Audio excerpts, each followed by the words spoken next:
नमस्कार बंधुगण आपण माने लुहा कंटा को एही स्थान रे पोति दियंतु शत्रु आसी कांदिबो एवं पश्चाताप करिबाकु लागिबो। सप्ताहर जे कौनसी बार हेउना काहेकि तार मध्यरु श्रेष्ठ बार होउची मंगलवार एवं शनिवार।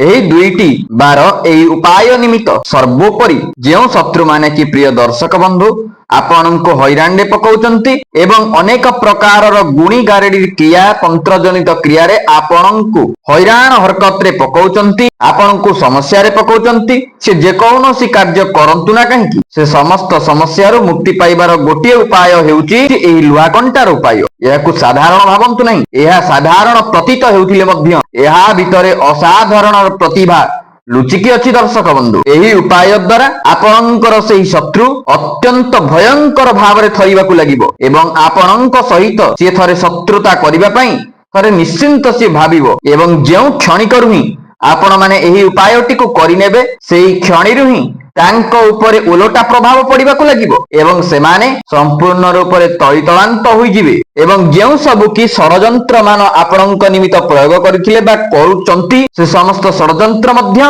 अवश्य भस्मीभूत हेबा सहित समस्त क्रिया मध्य तांकर खंडन होई जिवो। आपणकर गोटिए शत्रु थांतु कि हजारे शत्रु थांतु आज्ञा आपण माने केवल एही लुहा कंटार एकमात्र गोटिए उपाय करिनेबा क्षणी आपणक समस्त शत्रु माने अवश्य भयानक दंड पाइबे, जद्वारा कि यार फलाफल कोन हेबो आपणक शत्रु कांदिबा सहित से अत्यंत पश्चाताप मध्य करिबाकु लागिबो। प्रिय बंधुगण आम सम्मुख भाग को अनेक प्रकार शत्रु आसीथांती, तन्मध्यरु गुप्त शत्रु मध्य आसीथांती। एही गुप्त शत्रु किए प्रथमे आपण जानि रखंतु। एही गुप्त शत्रु को शास्त्र रे अति भयंकर भाव रे कुआ जाईछि। एही गुप्त शत्रु आपणको जणा पड़ंती नाही, माने गोटे होची स्पष्टीकरण शत्रु जोटा कि आपण जानिचंती, किंतु एही गुप्त शत्रु होची सेही शत्रु जे कि स्वतंत्र रूप से आपणकर आखि आगरे आपणकर विपक्षवादी व्यक्ति आगरे उच्चटेक रखी कथबार्ता करंती, किंतु आपण जेतेबेले सेठारे पळै आसंती कि आपणक विरुद्ध रे अनेक प्रकार षडयंत्र करंती एवं आपणको निश्चिंत रूप से अनेक प्रकार उन्नति से प्रथम कथा होची आपणक उन्नति को देखि से सह्य करि पारंती नाही। तो निश्चिंत रूप से याଙ୍କୁ अत्यंत भयंकर शत्रु कहा जाइछि। तो आपण चिंता मुक्त रुहंतु। एही समस्त शत्रु को एकमात्र एही लुहा कंटा प्रत्येक जवाब देई दबो। विशेष रूप से प्रिय दर्शक बंधु एही उपायटी को करबा कहले सप्ताहर दुईटी बार सर्वश्रेष्ठ, किंतु आपण जे कोनोसी बार रे चाहिले करि परिबे। सोमवार करि परिबे, मंगलवार करि परिबे, बुधवार करि परिबे, गुरुवार करि परिबे, शुक्रवार करि परिबे, शनिवार करि परिबे, रविवार मध्य करि परिबे, किंतु एही उपाय निमित्त मंगलवार और शनिवार होउची सबुठारु सर्वश्रेष्ठ। आ एही उपायटी को करिनेबा क्षणी आपणक शत्रु तिल तिल भाव में कांदिबो। प्रकृत सत्य कथा आपण बंधु माने कोन जानिचंती? देखंतु शत्रु आउ मित्र, मित्र तो माने हमर जन्म परे दुईटी संपर्क गड़ी उठी थाए। गोटे होची शत्रु आउटा होची मित्र। ए शत्रु माने केमिति हुअंती?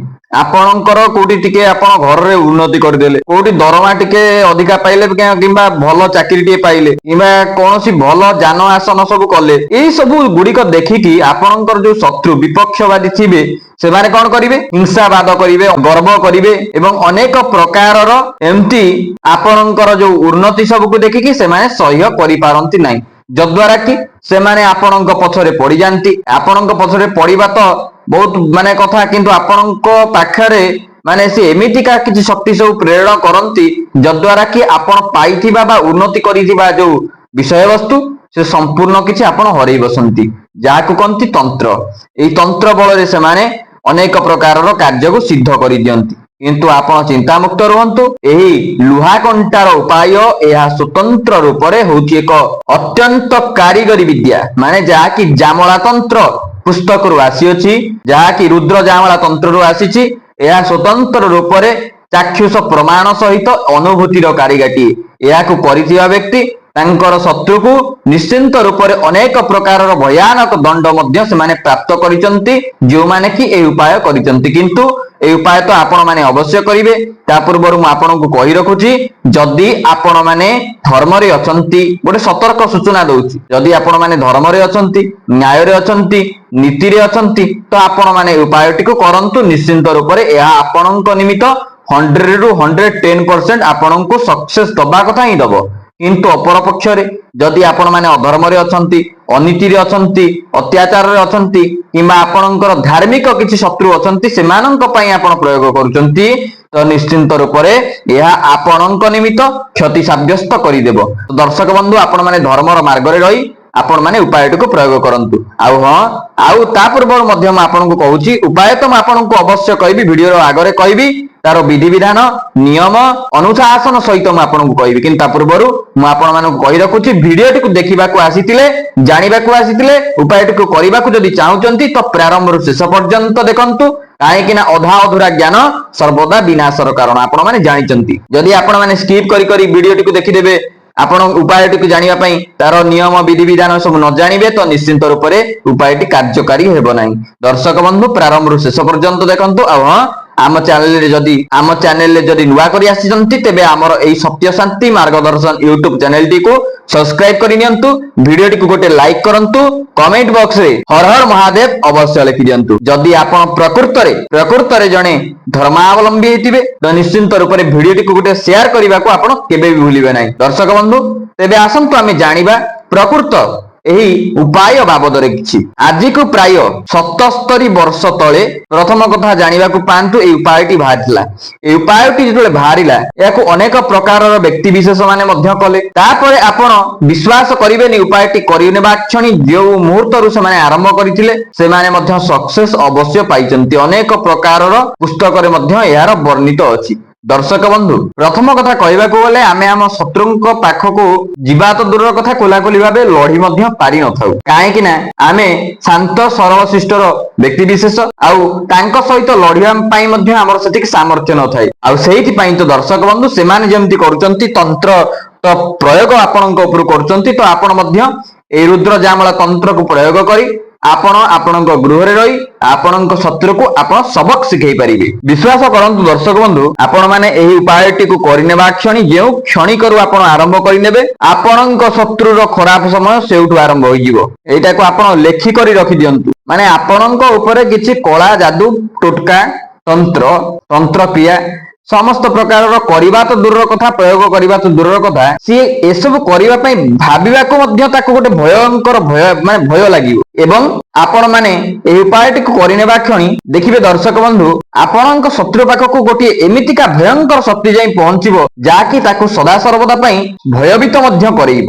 ବିଶେଷ ରୂପରେ ଶତ୍ରୁ ମାନେ ସବୁ କୋଉଠି ଥାନ୍ତି ଆପଣ ମାନେ କଣ ଜାଣିଛନ୍ତି? ତାହେଲେ ଶୁଣି ରଖନ୍ତୁ। ଆପଣ ମାନଙ୍କର କର୍ମକ୍ଷେତ୍ରରେ ହେଉ, ଯୋଉଠି ଆପଣ କାମ କରୁଛନ୍ତି ସେଇ କର୍ମକ୍ଷେତ୍ରରେ ହେଉ, କିମ୍ବା ଆପଣଙ୍କର ପାରିବାରିକ କ୍ଷେତ୍ରରେ କୌଣସି ଫ୍ୟାମିଲିର ସଦସ୍ୟ ମାନେ ହୁଅନ୍ତୁ ମଧ୍ୟ, ସିଏ ବି ମଧ୍ୟ ହୁଅନ୍ତୁ, କିମ୍ବା ଆପଣଙ୍କର ଚାତୁର୍ପାର୍ଶ୍ବିକ କ୍ଷେତ୍ରରେ ମଧ୍ୟ ହେଉ, ସମସ୍ତ ସ୍ଥାନରେ ଠାବେ ଠାବେ ନିଶ୍ଚିନ୍ତ ରୂପରେ ଏଇ ଶତ୍ରୁ ମାନେ ଅଛନ୍ତି ଏବଂ ରହିଛନ୍ତି ମଧ୍ୟ। ଏଇଟା ଆପଣଙ୍କର ନୁହେଁ, ଆମର ମଧ୍ୟ, ସମସ୍ତଙ୍କର ମଧ୍ୟ। କାହିଁକି ନା এই ଶତ୍ରୁ ମାନେ ଆପଣଙ୍କର କୋଉଠି ବି ରହିପାରନ୍ତି। ଆଉ ଆପଣଙ୍କର ସେଇ ଶତ୍ରୁ ମାନେ ସବୁବେଳେ ଚାହାନ୍ତି କି ମୋର ଯୋଉ ଅପର ପକ୍ଷ ବ୍ୟକ୍ତିଟି ଅଛି, ମାନେ ଆପଣଙ୍କ କଥା କହୁଛି, ଆପଣ କେମିତି ବର୍ବାଦ ହୋଇଯାଆନ୍ତୁ। ଆପଣଙ୍କ ଶତ୍ରୁ ଏଇଟା ଚାହିଁଥାନ୍ତି। କାହିଁକି ଏମାନେ ସବୁବେଳେ ଆପଣଙ୍କ ବର୍ବାଦୀକୁ ଚାହିଁଥାନ୍ତି? କାହିଁକି ନା ଆପଣଙ୍କର ଯୋଉ ଉପାର୍ଜନ କରିଛନ୍ତି ଧନ ସମ୍ପତ୍ତି, ମାନ ପ୍ରତିଷ୍ଠା, ଏସବୁ କିଛି ଆପଣଙ୍କର କ୍ଷୟ ହୋଇଯିବ, ଯଦ୍ୱାରା କି ଆପଣ ସମାଜରେ ମୁଣ୍ଡ ଟେକିକି ଚାଲିପାରିବେ ନାହିଁ। ଏମିତିକା ସବୁ କଥା ବିଷୟବସ୍ତୁ ଆପଣଙ୍କ ଶତ୍ରୁ ସବୁବେଳେ ଚାହିଁଥାନ୍ତି। ଅନେକ ପ୍ରକାରର ବର୍ତ୍ତମାନ ତ ଦେଖିବାକୁ ମିଳୁଛି, ଜମି ବାବଦୀୟ ଅନେକ ପ୍ରକାରର ସମସ୍ୟା ମଧ୍ୟ ଶତ୍ରୁ ମାନେ ଆପଣଙ୍କର ସବୁ ଥିବେ। କିଏ କାହାର ଜାଗାକୁ ଅକ୍ତିଆର କରିସାରିଲାଣି, ତ କିଏ କାହାକୁ ଆଜି ପାଟି କଲାଣି। ଏମିତିକା ସବୁ ଶତ୍ରୁର ମାନେ କାର୍ଯ୍ୟକଳାପ ସବୁ ରହିଥାଏ। ପ୍ରିୟ ଦର୍ଶକ ବନ୍ଧୁ, ଆପଣଙ୍କ ମାନସିକ ପଟଳକୁ ଗୋଟିଏ ପ୍ରଶ୍ନ ବାରମ୍ବାର ଆସୁଥିବ ଯେ ଆପଣ ଜାଣିବେ କେମିତି ଆପଣଙ୍କର କୌଣସି ଶତ୍ରୁ ଅଛନ୍ତି କି ନାହାନ୍ତି। ଆଉ ଦ୍ୱିତୀୟ କଥା ହଉଛି, ଆପଣ ଜାଣିବେ କେମିତି ଆପଣଙ୍କ ଉପରକୁ ତନ୍ତ୍ର ହୋଇଛି ବୋଲି। ତ ଦର୍ଶକ ବନ୍ଧୁ, ମୁଁ ଆପଣଙ୍କୁ ଏଇଠି ଅତ୍ୟନ୍ତ ଏଲାବୋରେଟ ସହିତ ଆପଣଙ୍କୁ କହୁଛି, ଆପଣ ମାନେ ଶୁଣି ରଖନ୍ତୁ। ଏଇ ଯଦି ସଂକେତ ଆପଣଙ୍କ ଘରେ ଥିବ କିମ୍ବା ଆପଣଙ୍କ ସହିତ ହଉଥିବ, ତ ଆପଣ ମାନେ ଏଠି ନିଶ୍ଚିନ୍ତ ହୋଇଯିବେ ଯେ ଆପଣଙ୍କ ଉପରକୁ ତନ୍ତ୍ରକ୍ରିୟା ହେଇଛି। ଆଜ୍ଞା ହଁ, ଏହାକୁ ଶୁଣିଲା ପରେ ଆପଣ ମାନେ ଟିକେ ଭୟଭୀତ ହେବେନି। କାହିଁକି ନା ଆପଣ ମାନେ ଡରିବା ପାଇଁ ମୁଁ ଏଇ ଭିଡିଓଟିକୁ ଉପାୟଟିକୁ ଆଣି ନାହିଁ, ଆପଣ ମାନଙ୍କୁ ସାଥ ଦେବା ପାଇଁ, ଆପଣ ମାନଙ୍କୁ ଟିକେ ସାହାଯ୍ୟ କରିବା ପାଇଁ ଏଇ ମହାଭୟଙ୍କର ଉପାୟ ଆପଣଙ୍କ ନିମିତ୍ତ ରୁଦ୍ର ଜାମଳ ତନ୍ତ୍ରରୁ ନେଇକରି ଆସି, ଯଦ୍ୱାରା କି ଆପଣ ଏହାକୁ କରିନେବା କ୍ଷଣି ଆପଣଙ୍କର ସେଇ ଭୟଙ୍କର ଶତ୍ରୁ ନିଶ୍ଚିନ୍ତ ରୂପରେ ଭୟରେ ଥରିବାକୁ ଲାଗିବ। ଆଉ ବିଶେଷ ରୂପରେ ଯଦି ଆପଣଙ୍କର କିଛି ଅତ୍ୟନ୍ତ ପୁରୁଣା ତନ୍ତ୍ର ଜନିତ କ୍ରିୟା ଆପଣ ଭୋଗତମାନ କରୁଛନ୍ତି, ଅନେକ ପ୍ରକାରର ଅସମଞ୍ଜସ୍ୟ ସମସ୍ୟା ଦେଇକି ଆପଣ ଗତି କରୁଛନ୍ତି, से समस्त समस्या को मध्य एही लुहा कंटा दूरीभूत करिथाए। जेहेतु ए रुद्रजामला पुस्तक आसी अछि तंत्रोक्त विधिटे आपण माने एयाकू निश्चिंत भावरे आपणक गृहरे जेकोसी बाररे करंतु, किंतु मो मतरे आपण शनिवार मंगलवार दिन करिकि देखि नै परिबे ए उपायटी केते कारीगरी। तो दर्शक बंधु आपण जानिबे केमति आपणक उपरे तंत्र होइछि। प्रथम संकेत होउछि आपण जेते आय करूथिबे व्ययटा तार द्विगुण होइथिबो, किंबा आपणकर व्यय निश्चिंत रूप से एते परिमाण रे होथिबो जद्वारा कि आपणकर घर चलैबा मध्य अत्यंत कष्टसाध्य होथिबो। एहा होछि प्रथम संकेत। काहे कि कहूछि या काहे कि नकारात्मक शक्तिर प्रभाव कारणरू आपणक गृह रे असमंजस क्रिया देखा देबारु आपणकर अजथा व्यय होउछि। एहा होछि प्रथम संकेत। द्वितीय संकेतटी होछि दर्शक बंधु आपण माने किछि नथिबो, आपणक शरीर एकदम फिट फाइन आपण थिबे, किंतु आपण समय समय रे रोग व्याधि रे पीड़ित होउथिबे। एहा होछि द्वितीय संकेत। समय समय कथा कहूछि काहे कि आ जो समय रे आपण होउथिबे ए छाड़ीबार मध्य ना नउथिबो। एहा होछि द्वितीय संकेत। तृतीय संकेत रे दर्शक बंधु आपणक गृह रे हठात किछि नथिबो, किछि बड़ धरण समस्या मान देखा जाउथिबो, आउ जोटा कहंती को इन्सिडेंट सब घटुथिबो, से सब घटनातीत मान आपणक घरे देखा देबो। कोठी टिके निया लागि जिबा, कोठी अनेक प्रकार रो अशुभत्व लक्षण सब देखा जिबा, ए सब होछि को इन्सिडेंट सब काम कार्य सब हेउथिबो जद्वारा कि आपण एथिपरि चिंतित अछंती। एहा होछि गोटिए संकेत मध्य। चतुर्थ नंबर संकेत जाकि पारिवारिक समस्या। आपणक गृह रे आपण टिके जाईकि ड्यूटी सारी टे बसिथिबे, हठात किछि नथिबो, आपणक घरे कलिगोल आरंभ होइदिबो, माने मन मतांतर सब समस्तक भितर रहिबो। परिवार सदस्य मानक भितर कार कार खाप खाई आपण चली परिबे नाही। ये सब प्रकार घटना होछि तंत्रजनित शक्तिर प्रयोग। आ जदि आपण किछि व्यापार वाणिज्य करूचंती त निश्चिंत रूप रे ताहा हठात रद्द होई जो, किंबा कोनोसी प्रकार कारणरू आपणकर से व्यापार वाणिज्य न चलिबा हेउ आपण भाबुथिबे कोन हेछि मो सहित, किंतु आपण जानि नाहंती आपणक उपरकु मध्य तंत्र क्रियार प्रयोग होइछि, बंधन कार्य करा जाइछि जद्वारा कि आपणकर व्यापार वाणिज्य मध्य रद्द होई जाई अछि। आ जदि भी आपणकर व्यापार वाणिज्य चालुछि लाभ परिवर्ते क्षति सह्य करिवा, या मध्य होछि गोटे बड़ तंत्रजनित क्रियार प्रयोगर गोटे बड़ संकेत। यदि ए समस्त संकेत भितरु गोटे भी संकेत आपणक सहित घटुची घटना घटिची तो निश्चिंत रूप से आपण जानि रखंतु। आपण माने हुए तो या को अनदेखा करि परंती, किंतु या होछि प्रकृत सत्य। आपणक उपरे तंत्र क्रिया प्रयोग हेछि आज्ञा। आपणक उपरे आपणक सही गुप्त शत्रु हो किंबा जे कोन शत्रु हो से किछि क्रिया जोग आपणक उपरे पेषण करिछि जद्वारा कि आपण अनेक प्रकार असमंजस समस्या दे गति करूचंती। तो प्रिय दर्शक बंधु ए उपायटी को करबा को हेले आपणक प्रथमे गोटे सुनसान कक्षटी आपणक चयन करबा को पड़िबो। से कक्ष रे जेमति आपण माननकु के डिस्टर्ब करिवे नाही। आपण माने जो कक्ष रे करिवे से कक्षर फ्लोर टी को आपण टिके गंगा जल पके पोछा पोछि करिके रखिदिबे। जो न आपण करिवे ता पूर्वरु म आपण किछटा सरंजाम कहूछि, आपण ए उपायटी को कला बेलको आपण ताको नेकी जिवे। गोटे लुहा कंटा नेबे, एकदम बढ़िया मुनिया हेतिबो सेमतिका लुहा कंटाटी नियंतु। लुहा कंटाटी नेबे, जदि लुहा कंटा नाही तो आपण माने आपण गृह रे थिबा कंटाटी को जेमिति थिबा सेमति नियंतु, किछ असुविधा नाही। नेला परे आपण माने गोटे सिंदूर नियंतु, सिंदूर डबा नियंतु। सिंदूर डबा जदि गोळा हेतिबो, घिओ टिके पड़ी गोळा हेतिबो किंबा तेल टिके पड़ी गोळा हेतिबो, सेमतिका सिंदूर टिके नियंतु डबारे। तत्सहित आपण माने तैलपूर्ण माने तेलपूर्ण दीपटीए नियंतु। सोरिष तेल हेउ, राशि तेल हेउ किंबा जोड़ा तेल हेउ, ए तेल तीनोटी तेल भितरु तैलपूर्ण दीपटीए होइतिबो सेमतिका तैलपूर्ण दीपटी आपण नियंतु। तत्पर गोटे छोटिया सालू कଳାର कपड़ा, सालू कपड़ा छोटिया कपड़ा जो कलश ऊपर पड़े सेमतिया सालू कଳା कपड़ाटीए नेला परे कोन करिवे आपण माने आसन पकांतु, दक्षिण मुखा करी बसंतु। जो दिन आपण करूचंती हां एहा को करिवा को जे कोनोसी मुहूर्त रे आपण करि परिबे। जदि आपण रात्रि समय रे करूचंती तो या आपणक निमित्त वरदान साब्यस्त हेबो। रात्रि समय सबुडार भलो। तो आपण माने रात्रि समय रे कोन करिवे, दक्षिण मुखा करी आसन पकाइबे, दक्षिण मुखा रे बसिबे।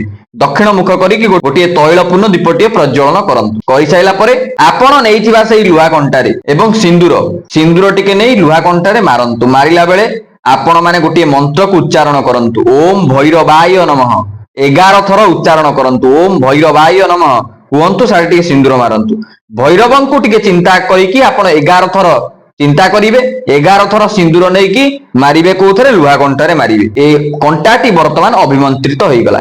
ध्यान सहकारे शुणुथिबे अत्यंत क्लारिफाए अत्यंत स्पष्ट भाव में मुझे 11 थर उच्चारण करेंगे ओम भैरवाय नमः कहीकि सिंदूर टिके नहीं कंटारे मारिबे 11 थर मारी सारा पर ए कंटाटी अभिमंत्रित है तत्पर आपण मैंने कौन करेंगे जो से तैलपूर्ण दीपर शिखारे आपण मैंने लुहा कंटार मुन को टिके धरिकी देखेबे धरिबे जो ताकू टिके सावधानी पूर्वक धरिबे चिमुडारे जदि आपण धरुचंती आपणक निमित्त यह अत्यंत भल नहले लुहा कंटा जो गरम हबो याकू गरम करिया पड़िबो ना आपणकर हाथ पोड़ी जिवार मध्य संभावना रहउची तो दर्शक बंधु आपण ओटा का सहारा रे माने चुमुडा हो किंबा अन्य जदि किछि प्लास हरिका अछि प्लास साहाय्य मध्य हेउ आपण माने तारी साहाय्य रे कोन करंतु लुहा कंटाटी को आपण धरंतु धरि साइला परे आपणकर शत्रु को चिंता करंतु एवं तत्सहित आपण सेई प्रज्वलित अग्नि शिखारे आपण माने लुहा कंटार मुन को देखांतु एकदम नाल जेमति हबो टकटक पूरा नाल देखा होतिबो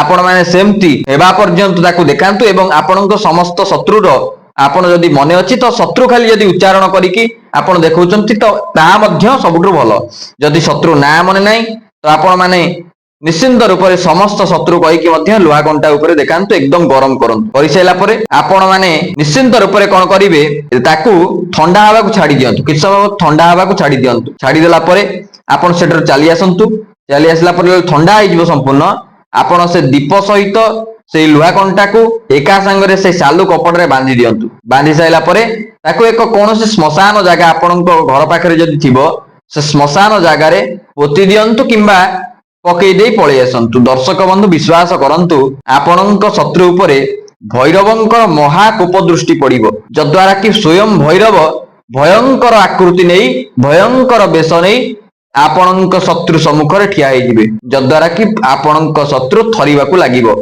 एवं करिथिबा अधर्म क्रियार उचित जवाब मध्य ताकू मिलिजिबो दर्शक बंधु यह थिला स्वतंत्र रूप से गोटे सिद्ध कारीगरी विद्या जहां कि करिले आपणक पई हित मंगल तो आज पई बाणी के विराम देबा रहउछि नमस्कार जय जगन्नाथ।